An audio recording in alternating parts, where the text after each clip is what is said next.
Bonjour à tous.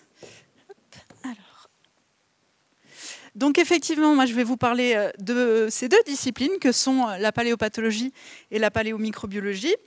Et on va essayer de voir un petit peu en quoi l'interaction de ces deux disciplines nous permet de parler des infections dans le passé. Alors la première question qui peut peut-être vous venir à l'esprit, c'est très bien, mais parler de santé, d'accord ? Mais comment parler de santé à partir des morts? Alors effectivement, à l'heure actuelle, l'OMS, l'Organisation mondiale de la santé, elle définit la santé selon un grand nombre de déterminants qui passent par l'environnement, par les conditions de vie des individus, leur alimentation, leur bien-être global. Mais du coup, comment accéder à ces déterminants à partir de sujets qui sont morts depuis des décennies, voire même des siècles et des millénaires? Alors, la réponse à cette question passe justement par ces deux disciplines, la paléopathologie et la paléomicrobiologie. Donc, je vais vous présenter un petit peu ici les caractéristiques. Et puis, on va un petit peu aussi parler de leurs limites, parce qu'elles n'en sont pas du tout dépourvues. Et par conséquent, on verra que c'est notamment en les combinant, en essayant de développer une approche qui intègre les deux, qu'on va pouvoir dépasser les écueils propres à ces deux disciplines et essayer de parler avec précision des infections dans les sociétés anciennes. Alors on commence par la paléopathologie, et donc nous voyons qu'elle se définit comme la science des maladies dont l'existence peut être démontrée sur les restes humains ou animaux des périodes anciennes. Alors il faut bien comprendre avec cette définition qu'on ne parle pas du tout des maladies qui ont existé par le passé et qu'on ne connaît plus aujourd'hui. On parle bien des maladies que l'on connaît actuellement et que l'on est capable de reconnaître sur les squelettes des corpus anciens. Alors de quelles maladies parle-t-on exactement ? Eh bien en fait de tous les types de maladies qui sont capables d'atteindre les restes humains, qu'ils soient osseux ou même parfois les tissus mous, en fonction des contextes archéologiques. Et ces types de maladies se regroupent dans de grandes catégories qu'on nomme les groupes nosologiques. En voici quelques exemples. Donc, le premier, c'est le groupe des atteintes dégénératives, c'est-à-dire de l'arthrose, tout ce qui est lié au vieillissement du squelette. Les atteintes tumorales, les cancers. On va avoir le groupe également des inflammations et des rhumatismes. Le groupe des traumatismes, qui lui inclut aussi bien les traces de violences interpersonnelles que les traces qui sont liées à des pratiques médicales, telles que l'autopsie ou les trépanations. On va également avoir les pathologies carentielles et hématopoïétiques, donc ça correspond à tout ce qui est lié à des déficiences, notamment le scorbut, le rachitisme. Le groupe également nosologique des pathologies congénitales et génétiques. Et puis cette dernière grande catégorie, qui n'est pas la moindre, qui est celle des infections, sur laquelle on va se concentrer désormais. Alors comment fonctionne la paléopathologie ? C'est un déroulement très simple qui suit une méthode qu'on dit sémiologique, comme la médecine. Donc on part des restes humains. Ça, il peut s'agir, comme je vous disais, de restes osseux, mais aussi de momies. Et on va y appliquer un simple examen macroscopique, c'est-à-dire qu'on va regarder les ossements, on va regarder les restes, et on va essayer d'identifier des éléments. Alors bien sûr, d'autres examens sont possibles, et c'est notamment le cas de l'imagerie médicale et de la paléomicrobiologie, on va y venir. Mais dans un premier temps, c'est bien l'examen macroscopique qui intéresse la paléopathologie. Et la toute première étape, ça va être d'examiner sur les os les traces osseuses qui ne sont pas d'origine pathologique et que l'on va pouvoir écarter. Il s'agit tout simplement des éléments qui ont pu dégrader les ossements dans la tombe lors de l'enfouissement du cadavre. Donc tous ces éléments qui ne sont pas pathologiques, on tente, tant bien que mal, quand c'est possible, de les écarter pour ne se concentrer que sur les lésions pathologiques, donc ici appelées signes également. Et en fait, on va relever sur l'ensemble du squelette tous les signes pathologiques, toutes les lésions, et on va essayer de les agencer dans des syndromes, c'est-à-dire des groupes de lésions qui fonctionnent bien ensemble et qui pourraient être synonymes d'une maladie particulière. Alors lorsque c'est possible et que ces signes, ces syndromes sont très spécifiques et nous apparaissent comme évidents, on va peut-être pouvoir poser un diagnostic positif de la maladie impliquée directement. Mais la plupart du temps, ce n'est pas si facile. Tout simplement parce que lorsque les syndromes sont peut-être un peu moins clairs ou qu'on a très peu de lésions ou qu'elles sont très peu précises, eh bien, on va avoir plusieurs possibilités de maladies. Et il va donc falloir faire tout un tri dans ces possibilités, ce qu'on appelle le diagnostic différentiel, comme en médecine. Et c'est à partir de ce diagnostic différentiel qu'on va tâcher de définir le diagnostic de plus forte probabilité, la maladie la plus probable, pour expliquer ce que l'on observe sur ces squelettes. Alors il faut savoir que la paléopathologie, que ce soit en infection ou pour les autres groupes nosologiques, elle s'observe, enfin elle fonctionne sur des squelettes qui présentent des lésions qui sont étalées, on va dire, sur un spectre très large, qui vont de imperceptibles ou très fines, comme vous avez ici plutôt sur votre gauche, à des lésions qui sont très marquées, très évidentes, et qui souvent là peuvent être presque immédiatement diagnostiques, si on peut dire, c'est-à-dire qu'elles permettent quasiment tout de suite d'identifier la maladie impliquée, comme ici sur votre droite par exemple, avec un cas de tuberculose. Alors justement, quelles infections on peut rencontrer dans les contextes archéologiques? Alors elles sont relativement nombreuses. Elles ne laissent bien sûr pas toutes des traces sur les ossements. Et je vais essayer de vous présenter ici 4 exemples, qui sont au final les maladies les plus communes. Donc la première, c'est la tuberculose, qui, vous savez peut-être, est transmise principalement par les animaux, même s'il y a aussi des contaminations interhumaines. Et donc sur les ossements humains, dans certains cas, hein, dans la majorité de la population, on ne va pas avoir forcément de lésions osseuses dues à la tuberculose, mais dans 3 à 5% des malades, eh bien, on va avoir ce type de lésion osseuse qui peut être exprimée. Et donc, il s'agit principalement, comme vous voyez ici, de lésions des articulations, notamment de la hanche, du coude, du genou, et puis de lésions sur les vertèbres qui sont les plus fréquentes. La brucellose, c'est aussi une maladie zoonotique qui est transmise par les animaux et elle touche elle aussi majoritairement la partie de la colonne vertébrale qui correspond à la zone lombaire, mais également parfois à la zone thoracique. On a également la lèpre, qui est une maladie bien connue pour sa prévalence importante à l'époque médiévale. Et donc c'est une maladie là avec des traces qui peuvent être assez complexes à identifier. Mais il y a notamment dans certains cas des lésions sur le crâne, comme vous avez sur la gauche ici, mais aussi assez fréquentes et un petit peu plus faciles à identifier. Ce sont des lésions destructrices des extrémités, des mains et des pieds, avec des phalanges, comme vous le voyez ici sur ce pied, qui sont complètement rongées par l'infection. Et donc, par conséquent, quand on est face à ce type de lésion, on pense assez rapidement à la lèpre. Et enfin, un autre exemple d'infection assez commun par le passé, et même encore aujourd'hui, c'est la syphilis, une tréponématose donc, qui est transmise par voie sexuelle, et qui du coup va laisser des lésions principalement dans des phases très très avancées de la maladie, et pas chez tous les sujets, des lésions sur le crâne, et puis sur les os longs comme les tibias. Et alors vous remarquerez sûrement que pour un œil un petit peu non averti, ces lésions elles peuvent sembler toutes relativement similaires, notamment si on prend les lésions vertébrales pour tuberculose et brucellose, ou les lésions crâniennes pour lèpre et syphilis. C'est vrai que si on n'est pas un petit peu versé dans la question, cela peut sembler assez difficile de poser un diagnostic sur la seule base de ces lésions osseuses. Alors, il faut savoir aussi que la paléopathologie ne se résume pas à l'étude de cas individuels. Elle a aussi pour but de dénombrer les individus et leurs lésions dans les populations archéologiques pour essayer de reconstruire un état sanitaire global de tout le groupe humain.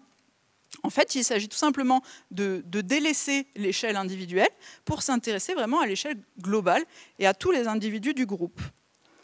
De ce fait, on va non plus s'intéresser à l'état de santé individuel de chaque sujet, mais on va plutôt essayer de démontrer les tendances populationnelles dans l'expression des maladies. C'est-à-dire qu'on va essayer d'identifier des prévalences de telle ou telle infection dans les corpus. Le gros problème de la paléopathologie, c'est qu'il n'est pas dépourvu de ses angles morts, comme je vous le disais au début, notamment lié au fait que c'est un diagnostic rétrospectif, c'est-à-dire qu'on n'est pas face à un patient vivant auquel on peut poser des questions, mais on est bien face à un squelette mort il y a des années et dont il faut révéler les secrets. Alors ce diagnostic, il est compliqué et on a notamment beaucoup de mal à identifier les infections, les maladies qui ont des signes aspécifiques ou peu distinctifs. Alors qu'est-ce qu'on entend par là? C'est tout simplement des lésions comme vous avez ici, qui sont des réactions périostées, c'est-à-dire des appositions osseuses sur l'os cortical d'un os long, souvent. Et en fait, ces réactions périostées, elles sont très peu distinctives. On peut les avoir dans tout un tas de maladies, et même pas seulement les infections. Par conséquent, quand le paléopathologiste est face à ce type de lésion, eh bien, il est un petit peu embêté pour réussir à poser un diagnostic. L'autre problème, c'est la question des stades débutants des maladies. Quand un individu décède alors que son infection n'était pas encore très avancée, il peut ne pas avoir encore beaucoup de lésions osseuses ou qu'elles soient très peu marquées. Et là aussi, le paléopathologiste, devant des lésions qui sont infimes et peu avancées, il va avoir du mal à proposer le diagnostic d'une infection. Et enfin, il faut aussi compter avec toutes ces maladies infectieuses qui ne laissent pas du tout de traces sur les os ou qui tuent tellement rapidement, telles que la peste, ou même parfois la variole chez les enfants, ou le typhus, qui donc du coup sont tellement rapidement mortels qu'il n'y a aucune lésion qui a le temps de se développer sur le squelette de l'individu. Il meurt en quelques jours souvent. Donc voici tous ces angles morts de la paléopathologie. Et ça m'amène à rappeler une chose importante qui est peut-être un petit peu ancrée dans l'esprit de tout un chacun quand on parle de paléopathologie, c'est qu'en fait on s'intéresse relativement peu à la question de la cause de la mort des sujets. Tout ce qui est événement périmortem, ce qui vient d'arriver juste avant la mort ou pendant la mort ou qui a causé la mort, ce n'est finalement pas tellement ce à quoi on a accès avec la paléopathologie. On a davantage accès à tout ce qui s'est passé du vivant de l'individu, de sa naissance jusqu'à sa mort si on a de la chance, avec des lésions qui ont pu se développer, cicatriser, même parfois disparaître au cours de son existence. Mais c'est plutôt à cela que s'intéresse le paléopathologiste, plutôt qu'aux événements qui causent la mort de l'individu. Alors l'autre partie des angles morts de la discipline, c'est tout simplement quelques difficultés, on va dire, conceptuelles, qui sont complètement liés à nos individus, qui sont certes des individus malades, mais qui sont avant tout des individus muets, dans le sens où, je vous le disais, ce ne sont pas des patients, ils ne sont pas là pour vous dire leur ressenti sur leur maladie, là où ils ont mal, ce qui leur arrive, ce qu'ils en pensent. Donc déjà, c'est un obstacle, puisqu'on sait qu'en médecine, c'est un élément qui est quand même assez important pour le diagnostic.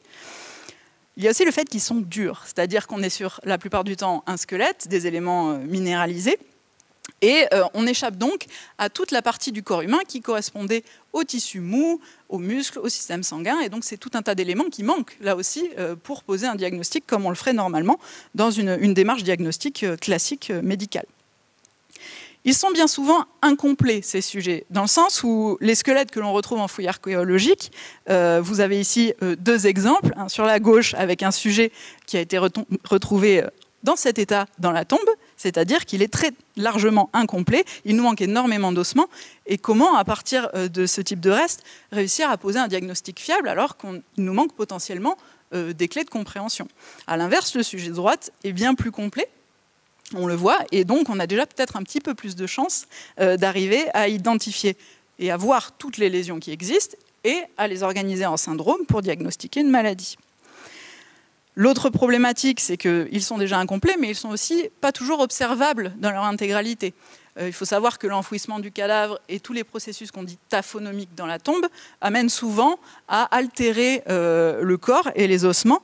Et par conséquent, on ne va pas forcément pouvoir observer les ossements comme on le voudrait de façon précise. S'il manque des parties ou si la corticale est très érodée, on va avoir un problème pour identifier les lésions pathologiques. Et enfin, le dernier problème, et pas des moindres, c'est qu'ils sont morts et que du coup, on n'a aucune perception du moment auquel ils sont décédés. On n'a pas leurs antécédents médicaux, on ne sait pas s'ils étaient au début, au milieu, à la fin de leur maladie. Et c'est là aussi un élément qui manque considérablement pour établir des diagnostics qui soient précis et fiables. Donc après tous ces écueils, on va dire, de la paléopathologie, on a peut-être naturellement envie de se dire, très bien, mais alors trouvons autre chose. Si la paléopathologie est si déficiente, pourquoi pas s'intéresser à un autre outil pour étudier les maladies infectieuses? Et cet outil, ça peut être notamment la paléomicrobiologie, donc qui sert à étudier les agents pathogènes dans les populations anciennes. La définition exacte de cette discipline, c'est la détection, l'identification et la caractérisation des micro-organismes sur des spécimens archéologiques ou historiques, qu'ils soient squelettiques ou environnementaux. Alors tout simplement, cela revient à essayer de détecter et de caractériser des micro-organismes tels que des bactéries. Vous avez ici une petite liste dont la première, par exemple, Mycobacterium tuberculosis, est responsable de l'infection tuberculose. On peut aussi chercher des virus, Philippe nous en parlera notamment avec la variole, qui est ici en premier, mais aussi les virus liés aux hépatites, les virus de la grippe. Et puis, il y a également des parasites que l'on peut rechercher, tels que Plasmodium, qui est responsable du paludisme. Du point de vue des méthodes, alors je vais y passer dessus assez rapidement, mais en fait on part tout simplement d'un prélèvement osseux ou dentaire, ou même sédimentaire lorsqu'on en a la possibilité, et à partir de ce prélèvement, on va extraire tous les acides nucléiques, tout l'ADN qui sont présents dans cet échantillon. Au sein de notre extrait, on va trouver de l'ADN environnemental, de l'ADN endogène humain, puisque forcément on extrait aussi l'ADN de l'individu qu'on est en train d'étudier, et puis, si on a de la chance, et si l'individu était malade, potentiellement de l'ADN pathogène. Et ces acides nucléiques, on peut les étudier de deux façons différentes. La première, c'est par des méthodes qui sont ciblées. On va chercher à faire des copies successives et nombreuses des différents fragments d'ADN qui sont présents dans les échantillons. Mais là, on va faire des amplifications qui sont ciblées, c'est-à-dire qu'on va décider de chercher par exemple la tuberculose ou la lèpre. On va chercher les bactéries responsables de ces maladies et on va essayer de les amplifier de nombreuses fois avant de faire un séquençage pour confirmer qu'on a bien de l'ADN appartenant à cette bactérie ou un virus. Les autres méthodes, ce sont des méthodes non ciblées, qu'on va dire sans a priori, à l'aveugle, qui permettent en fait là de séquencer massivement tous les ADN qui sont présents dans notre extrait, sans chercher à en sélectionner un en particulier. Et c'est ensuite par de la bioinformatique, par un tri de toutes les séquences que l'on aura amplifiées, qu'on va réussir peut-être à identifier dans le lot un agent pathogène qui pourrait être responsable d'une infection. Le grand intérêt de la paléomicrobiologie par rapport à la paléopathologie, c'est qu'elle permet véritablement d'élargir le support d'étude, dans le sens où, au lieu de s'intéresser seulement à l'os et au squelette, on va pouvoir utiliser tout un tas de substrats, de ressources qui peuvent être utilisées pour nos analyses. Alors, les dents, je vous en parlais, les tissus momifiés, c'est possible aussi, mais on va trouver tout un tas de restes qui peuvent accompagner un squelette dans sa tombe ou dans les échantillons historiques, tels que des nodules calcifiés, du tartre, des coprolites. Ce sont tout un tas d'éléments qui peuvent, eux aussi, faire l'objet d'investigations paléomicrobiologiques. Et par conséquent, on va là bien au-delà de la paléopathologie qui, elle, n'a que le squelette pour substrat. L'autre intérêt de la paléomicrobiologie, c'est qu'on va pouvoir poser un diagnostic rétrospectif là où il n'y a pas forcément de séquelles osseuses et lorsque donc l'infection n'est pas visible sur les os en post-mortem. De plus, cette paléomicrobiologie permet de résoudre des cas de lésions osseuses pour lesquels on pourrait identifier plusieurs origines, notamment lorsqu'on n'arrive pas finalement, après le diagnostic différentiel, à choisir une maladie en particulier. Eh bien, on peut avoir la paléomicrobiologie en appui pour identifier, là, cette fois-ci, l'agent pathogène responsable et son information génétique, si l'on a de la chance. Et enfin, il faut se rappeler aussi que grâce à ces méthodes moléculaires, on peut véritablement dire beaucoup de choses sur ces microbes, notamment parler de leur histoire évolutive, des mécanismes d'émergence et de disparition au sein des populations, et puis de l'évolution de leur virulence aussi, qui compte beaucoup, puisque selon les périodes, on peut avoir des pathogènes qui tuent plus ou moins, ou qui sont plus ou moins endémiques et chroniques dans les populations. Je vous donne ici un petit exemple d'une approche paléomicrobiologique qui a été particulièrement efficace des dernières années. Donc, cela concerne la syphilis congénitale, c'est-à-dire la syphilis, mais qui touche seulement les individus immatures, tout simplement parce qu'elle est transmise de la mère enceinte à son fœtus pendant la grossesse. Et donc, il y a eu des recherches sur cette syphilis congénitale, notamment par cette équipe de Monciel et collaborateurs en 2012, qui ont pu identifier, à partir de quelques ossements qui portaient des lésions susceptibles d'être liées à la syphilis congénitale, ils ont pu identifier véritablement la présence de l'agent responsable de la syphilis congénitale chez ces individus, Treponema pallidum pallidum. Et c'est un vrai succès dans le sens où cette publication elle a mis fin à plus d'une décennie de recherche infructueuse sur la syphilis. Cela faisait plus de 10 ans que les chercheurs essayaient d'identifier la syphilis dans des restes humains anciens et qui n'y parvenaient pas. Et ils ont en fait montré que c'était tout particulièrement possible chez les enfants, chez les immatures, car au moment de leur mort, ils sont encore très chargés en agents pathogènes. Et donc, on a d'autant plus de chances de réussir à amplifier cet ADN pathogène dans leurs restes. Nous avons été inspirés en quelque sorte par cette étude et nous avons nous-mêmes à Marseille, avec Philippe Biagini, procédé à une étude sur un petit individu très jeune de 29 semaines d'aménorrhée. Donc en fait, il s'agissait d'une grossesse qui n'est pas allée à terme, avec un fœtus mort et né prématurément, et donc qui a été inhumé dans ce cimetière des Crottes à la fin du 19e siècle, et pour lequel on observait des lésions très ténues, mais néanmoins visibles, qui semblaient montrer que la mort avait certes été non naturelle, mais qu'il y avait aussi peut-être un processus infectieux à l'œuvre dans ce décès. Et effectivement, nous avons pu, grâce à l'approche paléomicrobiologique, et en détectant plusieurs marqueurs que l'on voit ici sur la diapo, plusieurs marqueurs génomiques, donc plusieurs endroits différents du génome de Treponema pallidum, on a pu confirmer également chez ce sujet qu'il était mort de la syphilis congénitale. Donc je viens de vous parler un petit peu des succès de la discipline, mais là aussi, et malheureusement, pour être parfaitement honnête, elle n'est pas dépourvue de problèmes. Le premier problème majeur, c'est celui de la mauvaise conservation de l'ADN ancien. Il y a de très nombreuses sources de dommages, la première étant qu'à partir du décès de l'individu, eh bien, il n'y a plus de mécanisme dans notre corps qui permet de continuer à réparer en continu l'ADN. Et par conséquent, de façon spontanée, il commence à se dégrader. De plus, dans la tombe, il y a quantité d'éléments dans les sédiments qui sont des agents chimiques qui viennent là aussi agir et causer des dommages sur l'ADN. De même que des éléments qui sont liés à l'environnement, tels que les radiations naturelles. Et toutes ces sources de dommages, eh bien, elles vont créer de nombreuses cassures sur l'ADN qui va se segmenter en petits fragments, voire même parfois disparaître complètement. Mais même lorsqu'il est fragmenté, eh bien, il devient très compliqué de l'amplifier à partir de nos méthodes paléomicrobiologiques et on peut par conséquent passer à côté d'infections potentielles. L'autre problème majeur, c'est la contamination par de l'ADN exogène. Tout simplement parce que lorsque l'on extrait nos ADN, nos acides nucléiques à partir du squelette, eh bien on a de l'ADN environnemental, comme je vous le disais, de l'ADN ancien humain, mais on a aussi donc notre ADN pathogène ancien qui est celui qui nous intéresse le plus et qu'on veut absolument retrouver. Le risque, c'est d'avoir un ADN pathogène ou un ADN humain actuel qui viennent contaminer nos échantillons, tout simplement parce qu'on travaille dans un laboratoire où il y a potentiellement d'autres agents pathogènes qui sont étudiés ou qu'on les porte sur nous aussi au quotidien. Et c'est là qu'il faut être particulièrement prudent avec cette discipline pour s'assurer qu'on ne contamine pas nos résultats et qu'on ne contamine pas également les individus entre eux, puisque d'un échantillon d'un individu qui serait malade à un échantillon sain, il y a toujours le risque, si on ne manipule pas assez précautionneusement, eh bien de contaminer l'un avec l'autre, et c'est absolument ce que l'on veut éviter pour éviter les cas de faux positifs.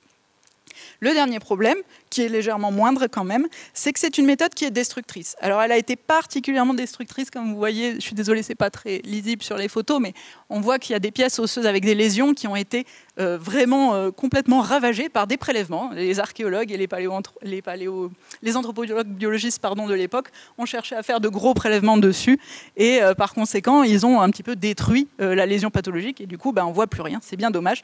Heureusement, maintenant, on travaille avec des quantités bien moindres, environ 50 mg d'os et de la dent.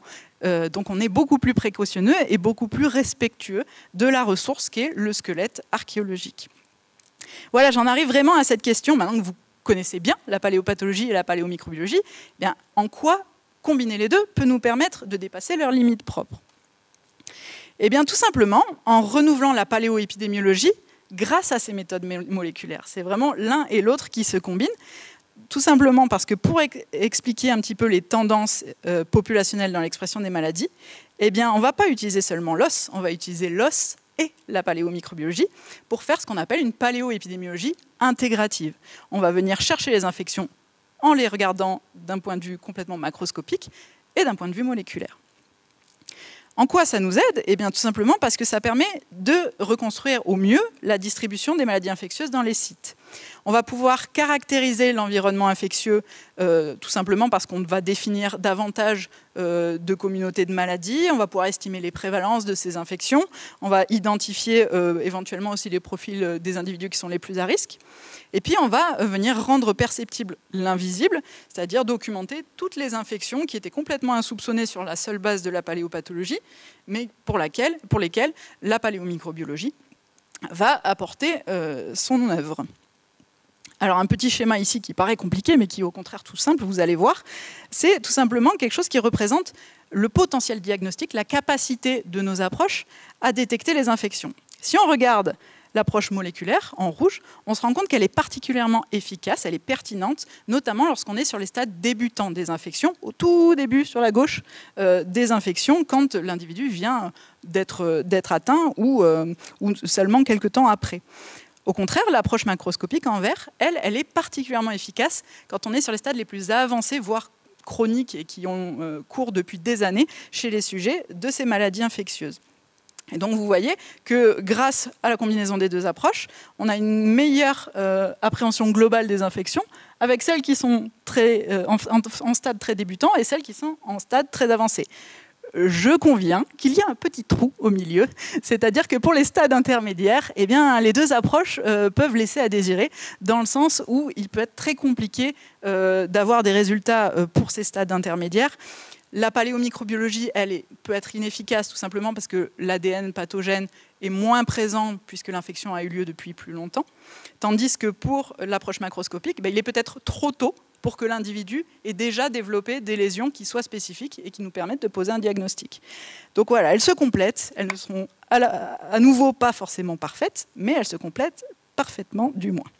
On a un petit exemple du succès de cette approche intégrative avec cette sépulture de catastrophe qui vient de Nancy et qui est datée de 1793-1795. Il s'agit en fait de fosses successives dans lesquelles on a inhumé de très jeunes sujets, principalement des hommes, et qui ont donc été inhumés tête bêche sur un court laps de temps a priori, et dans de simples linges de corps. Et avec l'aide des archives historiques notamment, un travail qui a été fait par Stéphane Sordzis et Myriam Dor, eh bien, ils ont pu montrer qu'il s'agissait de fosses qui avaient servi à inhumer des soldats de l'an 2, c'est-à-dire des soldats de la première armée républicaine en 1793, qui avaient transité par une structure de soins, un hôpital militaire, notamment peut-être l'hôpital militaire Saint-Jean de Nancy ou une infirmerie, et qui étaient décédés d'une cause inconnue, mais qui avait fait qu'on les avait inhumés tous en même temps ici. Et donc nous avons pu étudier près de presque 100 individus en paléopathologie, et sur ces 100 sujets, nous avons pu en analyser 72 par la paléomicrobiologie. Alors quels sont les résultats ? Eh bien, ils sont particulièrement probants dans le sens où on a pu montrer qu'il y a plus d'un individu sur deux qui est atteint d'une infection. On a une grande partie des résultats qui nous a été apportés par la paléomicrobiologie, et des méthodes macroscopiques qui ont été un tout petit peu moins efficaces, mais néanmoins qui nous ont permis d'identifier, vous voyez ici les lésions sur la diapo, des cas d'infection respiratoire, peut-être comme la tuberculose, qui aurait pu toucher ces soldats. Et néanmoins, c'est bien la paléomicrobiologie qui a été la plus efficace, car elle nous a permis d'identifier, sur les 72 sujets analysés en microbiologie, 34 individus qui étaient atteints de syphilis. Donc on se rend compte que ces chers soldats de l'armée de l'an 2 étaient tous très touchés, du moins ceux de cette institution hospitalière, étaient très touchés par la syphilis. Alors on n'a pas été particulièrement étonnés par ces résultats, car lorsqu'on a un petit peu plus creusé les archives historiques, on s'est rendu compte qu'effectivement, cet hôpital militaire Saint-Jean, il accueillait quasiment tous les vénériens de la région, les vénériens soldats, et qu'ils venaient tous se faire soigner dans cet hôpital, ce qui explique qu'on retrouve autant de cas dans notre échantillon archéologique. Il ne faut pas croire que toutes les populations de Nancy à cette époque étaient autant atteintes de syphilis, mais c'est bien cet échantillon de soldats qui était particulièrement touché.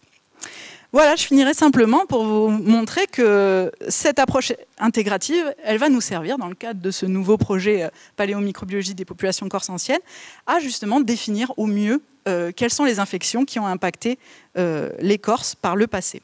Alors forcément, les problématiques ici, elles sont très spécifiques concernant les infections, puisqu'elles sont liées à l'insularité, à ce territoire qui est particulier, aux conditions environnementales, notamment entre mer et montagne, et puis également à l'histoire démographique de l'île, qui est indissociable des mouvements de population, des migrations, des épisodes, on va dire, guerriers, et par conséquent, ça a un impact fort. Et puis on a aussi la question des modes de vie, de l'alimentation, les conditions sanitaires, est-ce qu'on est plutôt rural, est-ce qu'on est plutôt urbain. C'est tout un tas de paramètres spécifiques qu'on va tâcher d'aborder. pour ce qui est de la question des infections en Corse par le passé.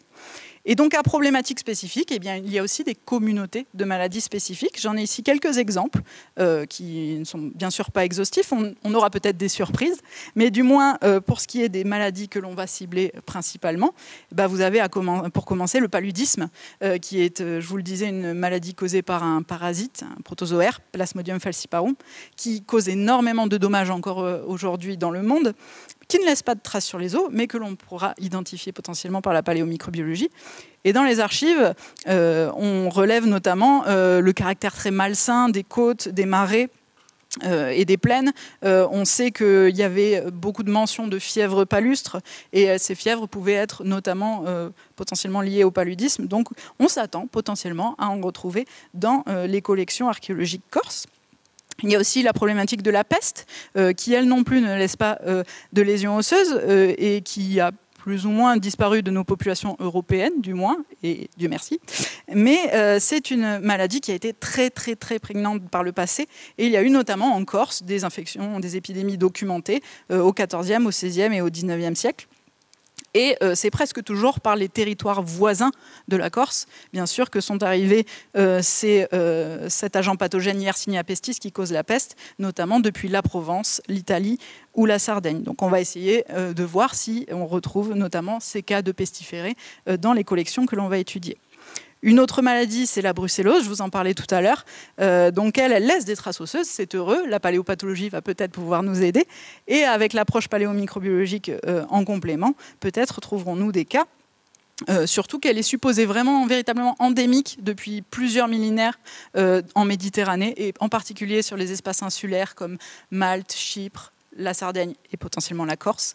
Et c'est une zoonose qui a une prévalence qui est très liée aux pratiques d'élevage et aussi aux interactions avec la faune sauvage. Donc il sera pertinent aussi pour nous, peut-être, d'étudier des restes animaux, si on le peut, afin de compléter un petit peu notre connaissance de cette maladie sur le territoire insulaire.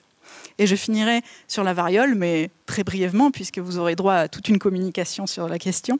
Maladie qui peut, dans de très rares cas, laisser des traces osseuses, qui actuellement est considérée comme éradiquée dans le monde, là aussi, fort heureusement, mais qui a été très présente sur l'île à la fin du 19e et du début du 20e siècle, et notamment en raison de quelques délais dans la mise en place des premières vaccinations, qui, vous le savez sûrement, a commencé à la fin du XVIIIe siècle en France. Eh bien, on va avoir, au tout début du 19e, on va avoir eu un retard un petit peu sur le territoire corse, et par conséquent, on avait encore une mortalité, une morbidité importante de la variole dans les populations corses, et notamment à Bastia, qui était la seconde ville avec le plus fort taux de mortalité après Marseille pour la fin du 19e siècle, en raison de la variole et de la diphtérie, une autre maladie qui, peut-être, pourra nous intéresser si on en trouve la trace et si on parvient à l'identifier. Voilà, je vous remercie. Je conclus simplement pour dire que nous sommes sur une approche qui est vraiment, vous l'aurez bien compris, pluridisciplinaire, et sans une seule de ces disciplines, la paléomicrobiologie, la paléopathologie, mais aussi l'histoire, l'anthropologie, l'archéologie, eh ben, on dit beaucoup moins de choses que si on prend la peine de les combiner, de faire intervenir les experts dans chaque discipline, et puis de travailler tous ensemble. Voilà, je vous remercie.